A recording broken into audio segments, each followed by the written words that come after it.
William Morrow and Harper Audio present Double Barrel Bluff, a novel, by Lou Berney, performed by Johnathan Mcclain.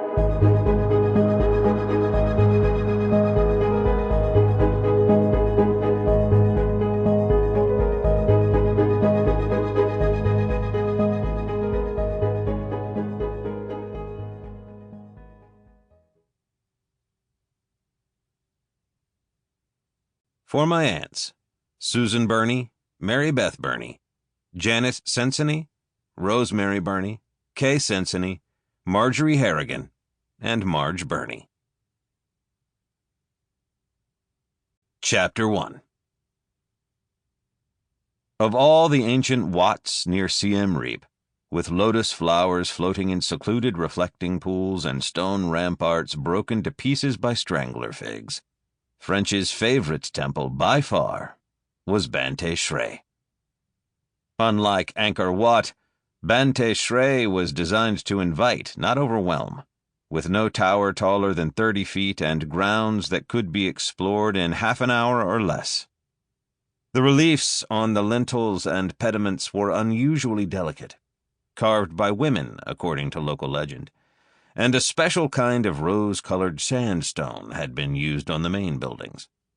When the early morning sun was just right, like now, the gopuras and sanctuary were as rich and warm as a blushing cheek.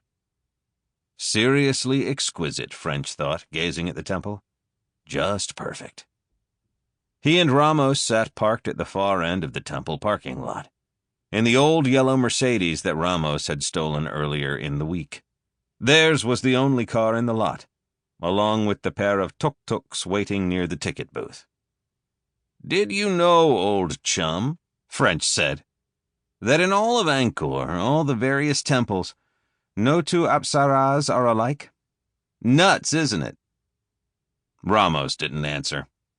He fired up what the locals called a Buddha, Cambodian weed spiked with a dash of opium.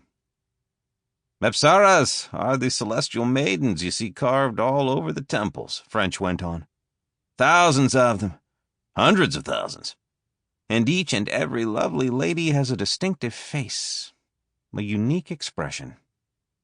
It blows one's mind." Ramos held the smoke in his lungs for what seemed like an impossible amount of time. Finally, he released it. "Okay," he said. Ramos. The dude lacked even a soupçon of personality. French often felt as if he were trying to have an intelligent conversation with one of the empty-eyed stoneheads streaked with bat shit that guarded the temple gates at Prasat Bayon. He checked his watch. 10 minutes had passed since they'd arrived. French decided to wait a few more minutes. The timing of this next stage was critical. He knew they wouldn't have this opportunity again. They'd been following the woman since Thursday. Every morning, at 6:30, she hired one of the tuk-tuks waiting outside her hotel and spent a few hours sightseeing. She hit Angkor Wat on Thursday, Angkor Thom on Friday, Ta Prohm on Saturday. Today, finally, the woman's tuk-tuk had turned onto the highway and puttered north, past the Landmine Museum and into the jungle toward Bante Shre. Bante Shre was the most far-flung of Siem Reap's attractions. A lot of tourists skipped it, and those who didn't tended to visit after making stops at the closer A-list temples. Until 9 in the morning, Bante Shre was almost deserted. Perfect. "We'll give our girl a few more minutes," French said. Their girl.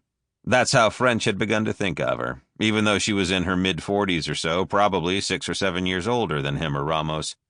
Ramos took another hit of the Buddha, then passed it to French. "Play it cool with your guy," Ramos said. "Be careful." French gave him an innocent look. "Really, Mason?" "Yeah."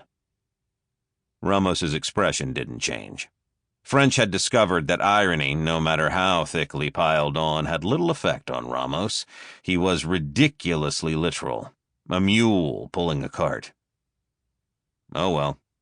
French reminded himself. Sample complete. Ready to continue?